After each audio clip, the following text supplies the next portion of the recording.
So we're going to dive in and thank you all for joining us in this inaugural webinar series. And many of you know, many of you may not. My name is Jim Gavin, and along with Niccolo Bernardi at the Center for Human Flourishing at Concordia University, we are ecstatic to have you with us today. So as we settle in and take a breath, the first step in this process is for us to acknowledge that Concordia University is located on unceded indigenous lands. The Gayaga Nation is recognized as the custodians of these lands and waters where we gather. And Montreal has long been a meeting place for many, many indigenous peoples.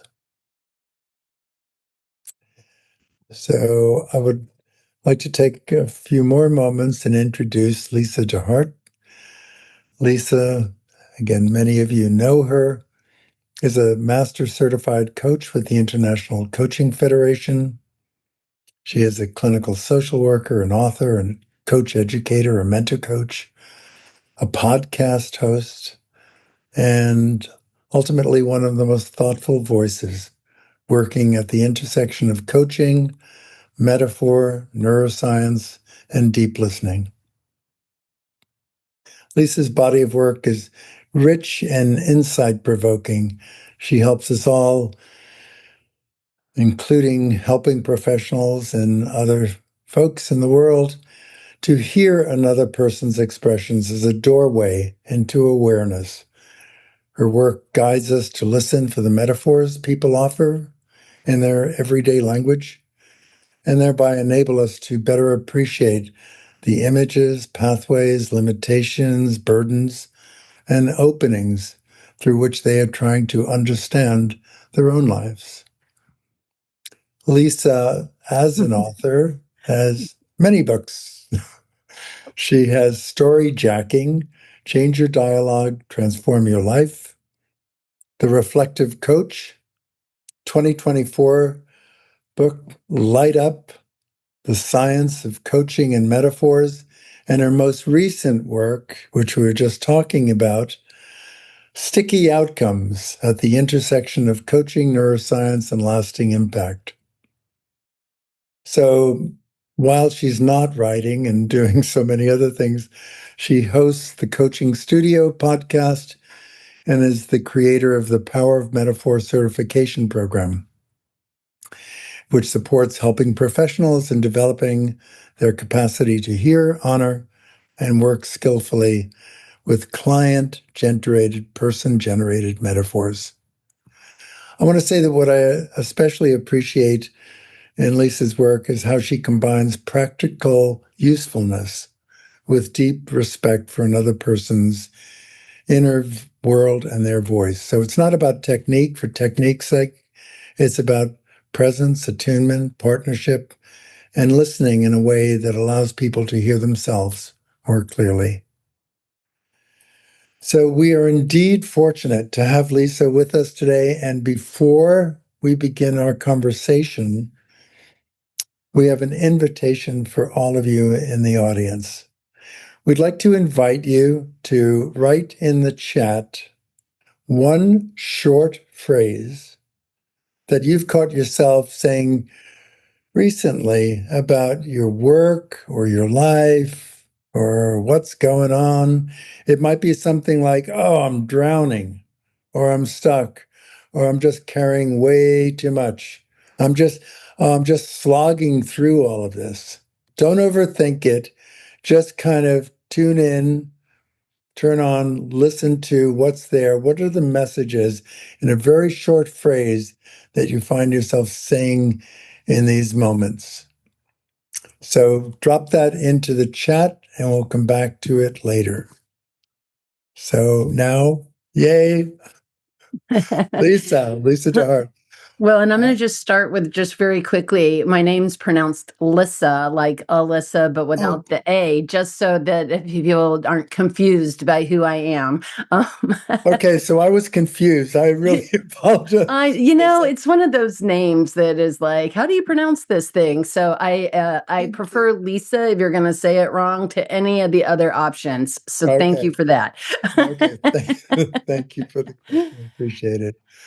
So, Lyssa, I noted that you have described yourself as a recovering therapist. And you've also spoken about making a kind of plot twist in your own professional story. And these in themselves are very rich metaphors. And so the bigger question is what first drew you to metaphor as such a powerful doorway in helping relationships? Was it something in a particular professional moment or personal experience that made you think, hey, there's something in here that's worth studying? Absolutely. I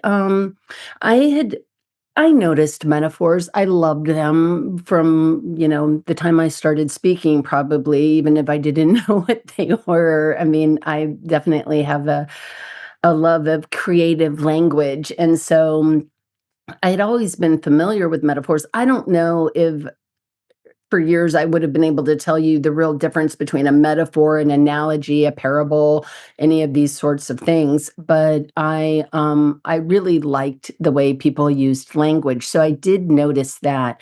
But I didn't notice it in a meaningful way for the work that I do until I had transitioned from therapy into coaching. And I had heard of clean language, but I think I was sort of struck by the fact that it seemed so structured that I didn't love it, that I kind of didn't listen as deeply as I could have to clean language. And so I didn't pay that much attention at that point in my career. So fast forward to about 2017, 2018, I'm working with a coaching program and I'm doing coach development training. And I'm having to start doing a lot of demonstrations of coaching for these courses. And I have a particular session that all of a sudden, all the bells started ringing in my head. And that was a moment where I was doing a very short 15-minute conversation. And the person came into the conversation. I said, what would you like to talk about today? And they said something to the effect of, oh, my plate is so full. I have been so overwhelmed. I have been working so hard to get something on my plate and nothing has been there, that I have been saying yes to all kinds of things. And now I have so much on my plate. I don't know what to do with it. And I'm just so overwhelmed. And I don't know why a light bulb went off in that moment. Maybe it was the repetition of how many times she said she had a full plate and was using this language of taking things off a plate, putting things on a plate, saying yes to things on the plate. That just sort of was like in my brain, and I got super excited. It's not my best demonstration in the sense of I got so excited I started talking over her because I was so dang excited by this plate metaphor. But that was the moment that I was like, oh, okay, and in 15 minutes, we went from her having such a full plate, not knowing what to put on or take off or how to handle this plate.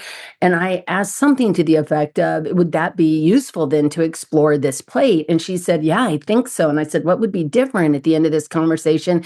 And she'd say, maybe I could take one thing off my plate. And again, a 15-minute conversation.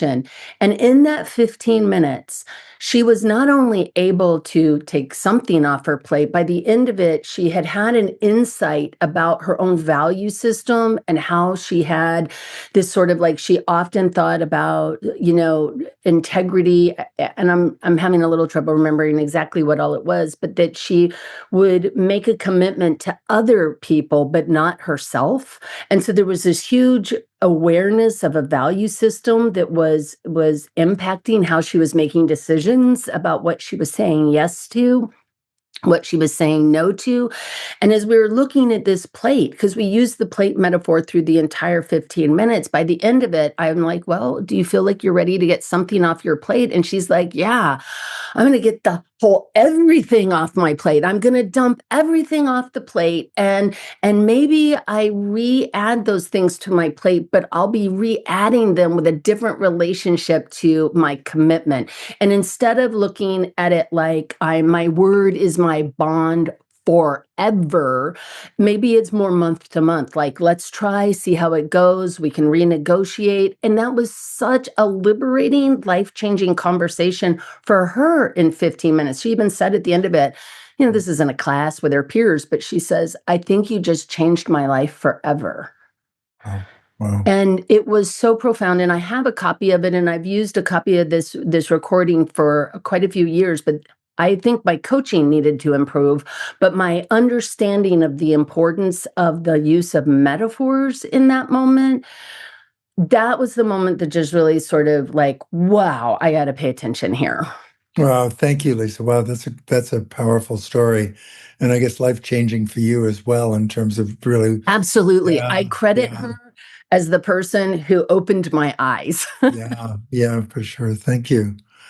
I want to just dive back into your history a bit, and knowing that for many years you did trauma work, and you moved from being someone who helps, fixes, treats others toward a way of working that is very spacious and that honors so much the language of the other and their inner world. And I guess the question, since I also have a background in psychology and have done psychotherapy for a long time, what was the hardest thing for you to stop doing? Predicting. I think, I think it's a common human thing that all of us, if we're, over 18, we have some experience with something, probably if we're over 7, we have experience with something. Yeah, And so we tend to be trained as human beings anyway to start figuring things out. That's kind of what we do. That's the way our brains are designed. And then you go into something like, well, pretty much any profession, our job is to figure things out in a specific sort of way. And as a therapist, I'm listening to all these different stories, and I'm constantly sort of predicting, like, oh, this might be the catalyst to that. It might be, oh, this will be like, this is probably what's important. So we're doing a lot of predicting of things. And as a result of that, we have a lot of assumptions. And I think that shift from the assumptions and the assuming that I know, I guess that's an assumption, but the assumption that I know and that I have a solution for you, like theoretically, even when I was doing therapy, I ran an anger management group for 7 years. And I would say, look, what I could do and how I manage my anger. I'm a redheaded Irish Leo. I get pissed off. So, I mean, the way that I do it may not be the way you should do it, but let's think it through. Let's talk about it. Let's figure out what it is that you might do more effectively for yourself, right? And so I had that framework. I wasn't coming from I'm an expert, let me just prescribe a solution for you. And yet it was a kind of the unspoken underlying assumption in conversation. And very much from a transactional analysis perspective, I was sort of the expert and they yep, were sort of the yep, patient, right? And so and even if I didn't personally have that feeling about them, the reality is I'm the one creating the diagnosis for them. I'm doing the assessment of their situation and putting language that'll work for insurance onto paper. And it's also their perspective. They're coming to me and they're like, how are you going to fix me? How are you going to yeah, fix my marriage? yeah, How are you going to make me less angry? What are you going to do? And I'm like, well, short of being not an aggravant, I'm not sure. So, I mean, so it's that tension that you can believe both. Like, I can believe that you're whole, capable, resourceful, creative, even as a therapist. And yet there's a lot of cultural norms and roles that get mixed into it, and everybody's a little confused. yeah, yeah. Thank you. That's really helpful. And a lot of people who are participating here probably are in some kind of helping role, and that expectation and set of assumptions. Oh, we want to help Yeah, people, right? yeah, we want to We help. help Yeah, you. yeah, yeah. I want to switch gears a bit to the present because I read your book, Light Up. I loved every bit of it, and one of the things that really impressed me was how you take metaphor and you connect it to all of these different fields of helping and understanding, to neuroscience, to Rogers client-centered work, to Gestalt therapy, to clean language, to clean coaching, and other traditions. And when you look across all those fields and kind of consider your book holistically, what do you see as the common thread? Why does metaphor seem to appear wherever people are trying to understand inner experience? Well, I think it really comes down to the fact that, God willing, we all have a brain in our head. And so if you've got a brain, and I'm going to assume everybody on this call has one in their head, or they wouldn't have chosen to show up here. But our brains are far older than our cultural identities. And so what happens is when you look back at early humans or hominids who are moving into Serengetis, into plains, however humans evolve, right, in small groups of people, their brains are developing the same. So when you look at a human brain, you're going to see structures within the brain. They may be in slightly different places because every human being may be a unique example of this. So it may not be like my heart might be here, yours might be here, somebody else's might be there, somebody else's down here. I mean, but we all have a heart that beats, or we wouldn't be sitting here either.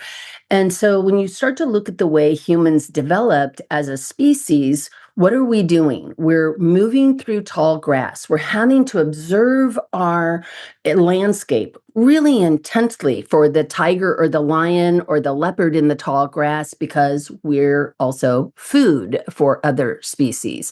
So we're moving, we're looking, we're seeking food constantly, or, well, there's some debate about how tribal cultures actually spend a lot more time hanging out chatting than they do seeking food because they're good at finding food in their environment. But we're sitting around fires chatting, we're doing cave art, we're doing these different things. And we're also manipulating objects. So when you start, and to do art, you have to manipulate an object. You also have to be able to have a vision of something and then manifest it in another way. So this is the way all of our brains are being designed through behaviors that we're doing. So when you look at metaphors, and as I start to do the research on metaphors after I have this epiphany in this conversation, I find Lakoff and Johnson's work and the metaphors that we live by. And I start looking at the ideas of these conceptual metaphors and the four conceptual metaphors that they start with in the mid 80s and going into the 90s is thinking is eating, thinking is seeing, thinking is moving, and thinking is object manipulation. These four things are completely connected to the way our brain was designed. There are more. There are more conceptual metaphors than just that, but it starts to create a construct of how human beings think, which is why it doesn't matter what culture you're working with. Every culture, every language uses metaphorical concepts in order to take one idea and transform it into another idea. And so it would be different. Different cultures have different ways they use metaphors or say metaphors. And what I might say in America might be my plate is too full, or in North America, we talk about full plates. But in Europe, they may talk about being snowed under or drowning underwater or something like that. That may be more common. And in other cultures, it might be something completely different. But what we're doing is we're all using this idea container to communicate one idea in the way of another thing.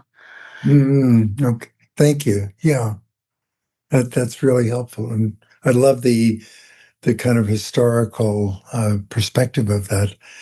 I want to just follow up on what you just said. That I think that perhaps not only culturally do we have different common metaphors, but an individual. So in a conversation with someone, they might say, my plate is so full. I feel I'm drowning. I'm just hitting a wall wherever I go. So right there, you've got multiple metaphors, and so the question is, when working with metaphors, sometimes people are multi-metaphorical in their Yes, language, they are. and how do you know? Where the juice is, where, another metaphor, but Yeah. So where are the juices? That's probably the name of another book. yeah, okay. But I Yeah. think that a couple things show up for me as you say that. One of them is that often people won't use hugely mixed metaphors in one particular paragraph. They'll use the maybe a similar one. Like I feel like I'm drowning, it's like I'm fighting the current and I can't catch my breath. And these are sort of thematic to an experience. And so we may be listening for the themes. Now that's not to say that never would you have somebody who says my plate is too full. I feel like I'm hitting a wall. I'm moving through sludge and I just don't know what to do because my head's underwater, right? Like Yeah. it doesn't mean that you wouldn't have something like that. But if you were to come to me and say all those metaphors in the download of like, what would you like to do today? I would probably say, I'm hearing several different threads of things. Full plate, hitting walls.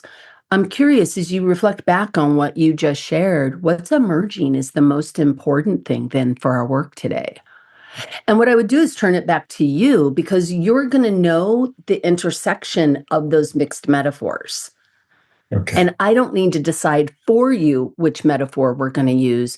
In fact, my job is really to invite you to go, you know what? I think it's really the full plate, or it's really hitting the wall, or it's whatever, right? Like you're going to decide for yourself what is the most important.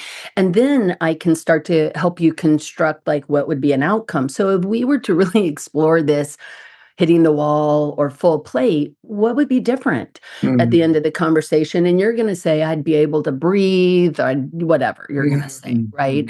And so, in that way, we're co creating, in this particular case, an agreement. If what you did later in a conversation after we already had an agreement towards something, let's say it's towards feeling more confident to communicate in a difficult conversation, that's going to be our outcome that you're working towards. And then you tell me you've got a full plate and you're hitting a wall and you're feeling like you're drowning. I'm going to say, as you share these different ways of being, how does that impact, or what's important about that for us to explore towards you being confident enough to have this difficult conversation?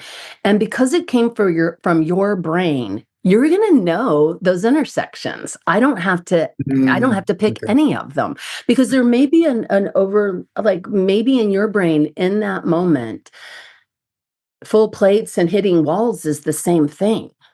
Yeah. Yeah. Right. Okay. Thanks. That's really helpful. Really appreciate that.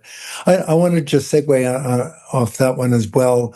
You essentially, in some ways, said you give it back to the client and let them make sense of it, and then move with whatever metaphor emerges. In reading your book and understanding a certain perspective on metaphor use, um, it seems like the helper is mostly playing back the client's own metaphors and being super careful to stick to the client's own words, which is kind of clean language. And the question is about the helper or coach's voice. And a number of recent writers in the coaching field in particular have been talking about the value of real dialogue. And I think of Elaine Cox's work on coaching understood, and she talks about authentic listening and the importance of two human beings, and Stelter's work on third generation, on the two human beings come together and each shares. And so, as a coach or a helper in a conversation, without taking over, where does the coach's voice come in and their own intuitions? Well, I think that so there's a couple things here, and I think the presupposition that I always struggle with is this idea of the coach as the helper. Mhm. I love Nancy Klein's work around thinking environments and thinkers and thought partners. And I think we're a thought partner, which doesn't say that we shouldn't bring our own self into this conversation. But how I bring myself into a conversation is very different. When I'm in a coaching conversation, you and I are having a coaching conversation, it's your session, not mine. My role is different in the role of coach than it would be if you and I are just having a conversation on a podcast like this, or if we're having Yep. a conversation in a coffee shop. It's going to be a different role I'm playing as the coach. And so I think there is a place where I don't want people to just be like, so I heard you say, what kind of clean is that clean plate? I don't necessarily need it to be structured like that. But one of the things that I think I see a lot in my work is that we get through to what's important to the person. They're starting to get into themselves and into their own mind and their own thinking. And with the right kinds of questions that invite them to build on the things that they've shared, they're really processing whatever it is that's important for them to process. And this goes into that kind of client-centered humanistic perspective.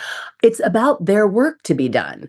So Mhm. my role is not to just add my 2 cents to everything they come up with, but it's to build and broaden, to use other language in the psychological field. But I think it's Tatiana Brakovarak, and Mm. I always mangle her name, so I should probably learn how to say her last name. But, this broaden and build kind of idea on Yeah. the ideas and thoughts that they have. And so if I'm doing that, it benefits the thinker, in the case of the client thinker, to not have to wonder if my words are what they mean. Yes. Right? Like, Yes. that creates we need cognitive load so we can think through things and remember things and our brain is working, but we don't need extraneous cognitive load of trying to decide whether you even understand me or do I need to clarify it Yeah. more. Yeah. You're really being in mixed mode. And, is that thought my thought or your thought? And so, yes. Yeah, that's really useful and helpful. I want to go back to a slightly different angle on this. For centuries, scientists, philosophers have argued that metaphors are not simply decorative language, but they're part of the architecture of how we think. And what I noticed in your work is you take that further into an embodied experience. And so when someone says, I'm carrying too much, what do you think that phrase is catching that is more than the literal sentence of I have too many responsibilities? Yeah. So one of the things that happens, and they've done quite a bit of science around this and put people into EEGs and MRIs, and they've looked at their brain in different ways. And what they find is that so for instance, one of the studies uses I'm having a rough day. And Yes. by Okay. using the language of rough, which is textural, right? What lights up in that person's brain are centers around texture and whether it's smooth or rough, those centers in the brain get activated. If I'm carrying a heavy weight, embodied experience of this. And you can see people, they're like, their necks are up, or their necks or the shoulders, or, and they're like the weight of it. And I just had a conversation the other day. I asked somebody a question of, what was the experience they wanted to move towards. And they said, I want joy. And they said, but right now it's like I've got this weight on my chest. And I'm like, and so what shifts if the weight comes off your chest? And they said I'd have bubbles kind of emerging, right? And it's like, so is that the indicator of joy? Is the bubbles? And she's like, yeah. And I go, is that what we're doing? Then moving from weight towards bubbles. And she goes, yeah, that's what we're doing. And so in that way, there's two somatic experiences happening. One is the weight that we're starting with. This is a starting point, but also that sort of effervescent, bubbly experience of joy, which any of us, and I even see somebody, I think it actually is Isabel, I'm overflowing with joy. So what is the experience of joy? What is the experience of overflowing joy? And that's going to be unique to Isabel in this case, Yes. to determine what that is. Yeah. And everybody else in this room is going to have a slightly different version of what that means to them, which is why it's so important to make sure we ask those kinds of questions versus assume that my ideas of bubbling and, or joy are not being laid on top of the other person's somatic experience of the same thing. Yeah, thank you. Yeah, so really grounding it in their sensorium and their own physical sensitivities and understanding of what that feels like in an embodied way. Yeah. Because that's how we remember things also. Yes. Like, who here wants to put their hand on a hot stove? Yeah. Why? Because we've done it once in our life, accidentally, maybe even, and it burned us. And so we pull our hand away and we don't want to just do that. And it's because those physical memories, I mean, this goes into some of the work around trauma, which is the body keeps the score, right? And so you have cellular memory of things. So if we can bring embodiment into a coaching conversation, the person has a cellular memory of what they just explored and learned. And they're going to take that a lot farther than if we tell them stuff. Yeah, thank you. That's brilliant. That's really helpful. Yeah. I've got like 106 other questions I want to ask you, but we don't have time. So I want to ask you one more question, and then I'm going to turn it over to Nicolo, and he's going to scan through the chat and kind of have a little bit of a conversation around that. So back to you. What metaphor are you living with inside right now that may be helping you or, kind of moving toward shifting? Yeah. So I talk about it in Light Up. I talk about embodied grounded goals. And I really think they're important in our work because I think that we have an overarching embodied grounded goal for our work. We're able then to navigate the entire coaching relationship based on this overarching goal. So for me, I've had an overarching embodied grounded goal for a very long time. I called them eggs. I love the metaphor of the egg and this idea of this thing that we are bringing into life for ourselves. But mine is I am deep belly laughs. And I try and live my life in alignment with this idea of deep belly laughs. So anytime I am not in the energy of deep belly laughs, I have something to look at.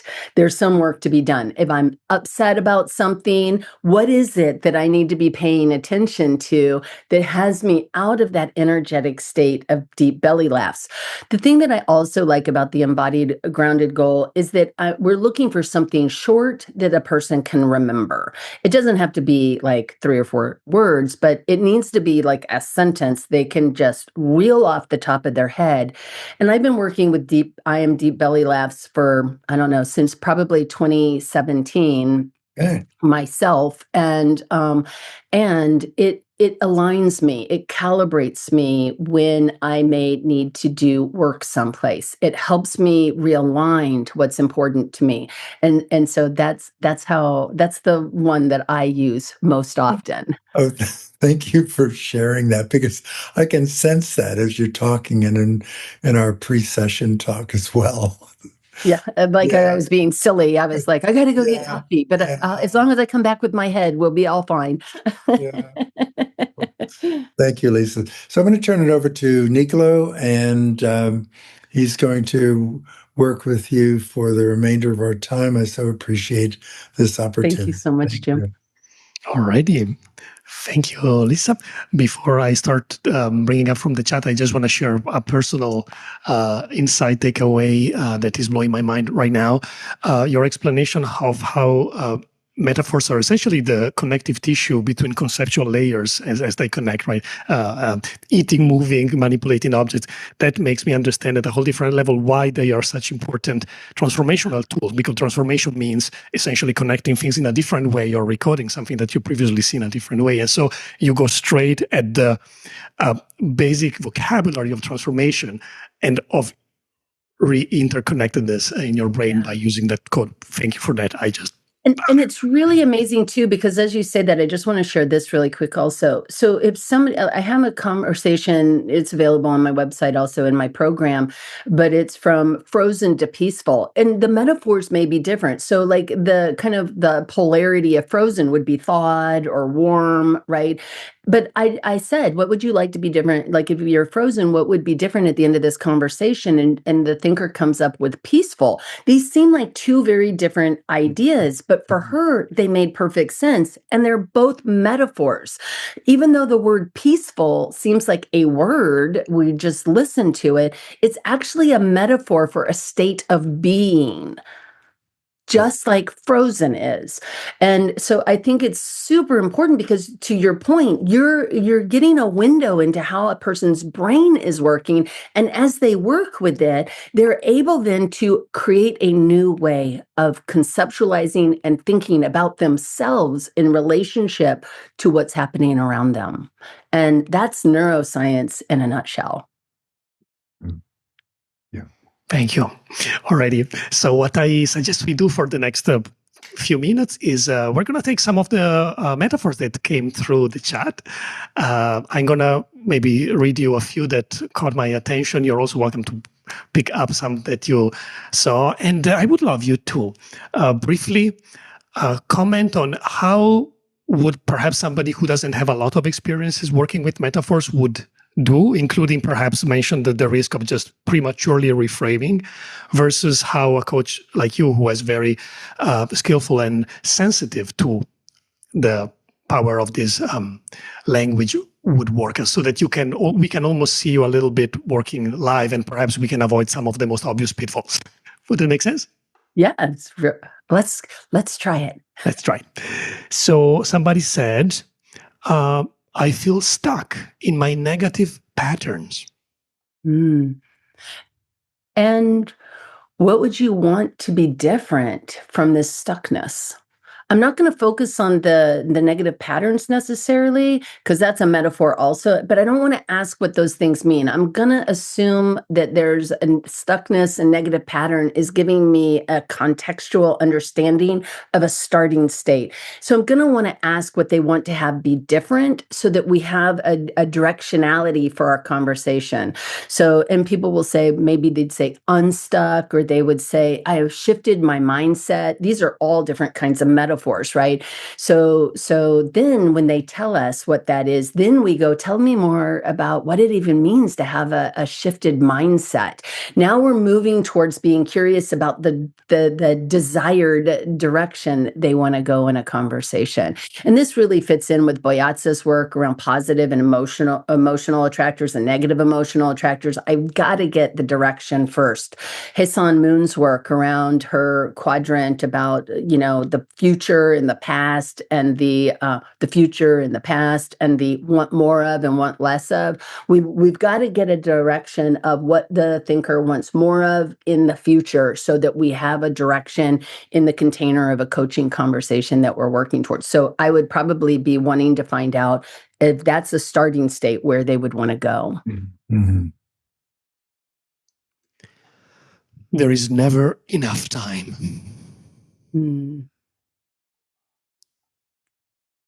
What's important about more time?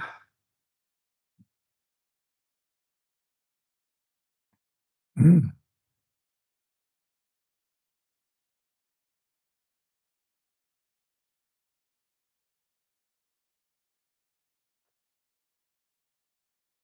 I would just ask that question.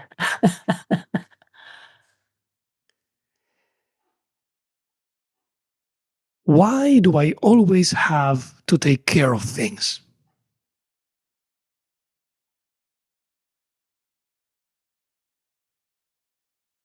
That's a really good question you're asking. What emerges for you as you ask yourself that question? Mm.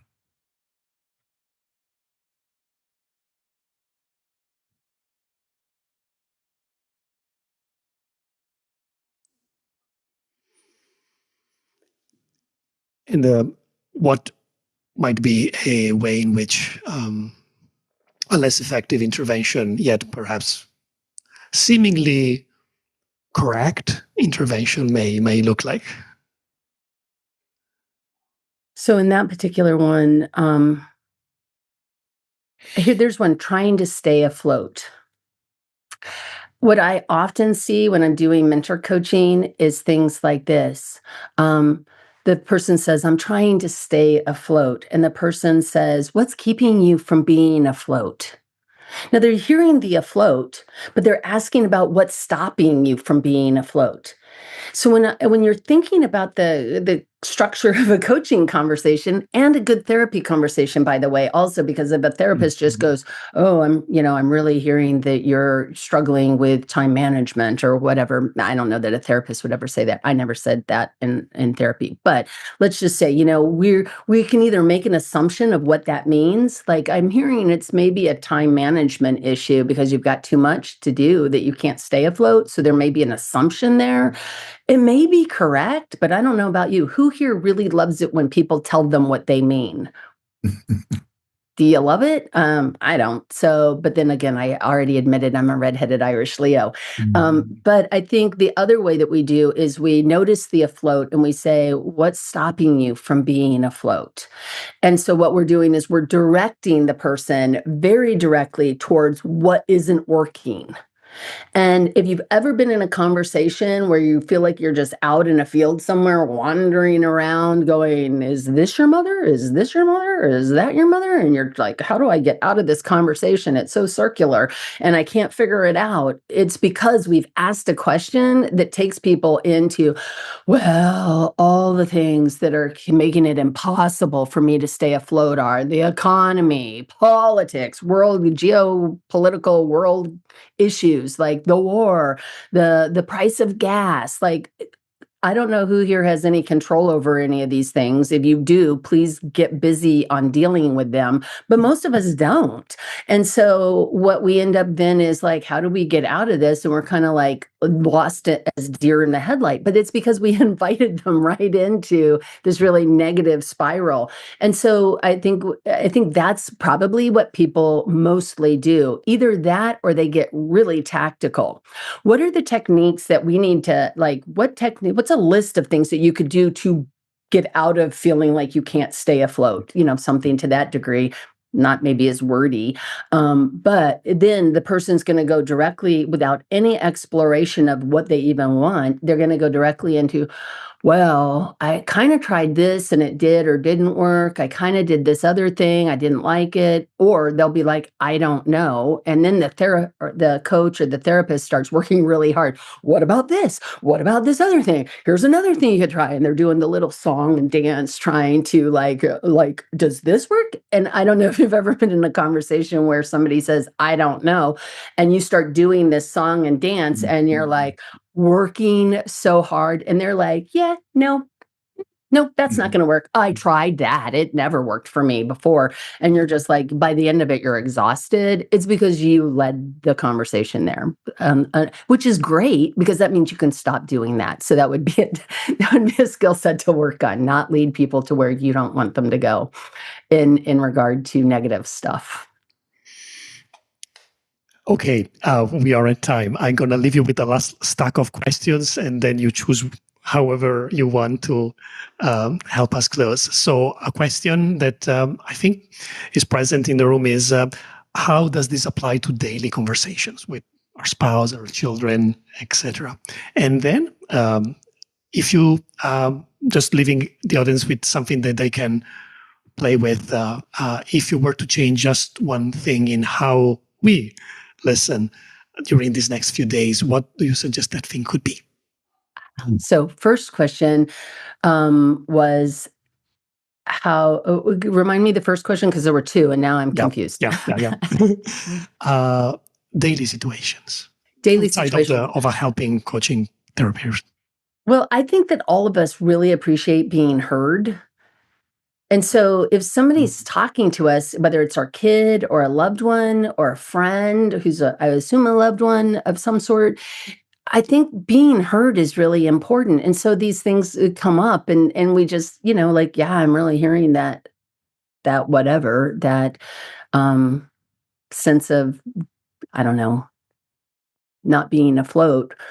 What's important about that, right? Like we start to just use it to leverage our own conversations with the people that we love. We're not trying to solve anything necessarily. We're just having a conversation with somebody. And I do think, and somebody put in here, I've experienced this with my family. When I reflect back the metaphor they just shared, they feel heard. And people do. They feel seen and heard at a very deep level when their language is used back to them. And then what could a coach or a therapist do in order to really begin to develop this skill set?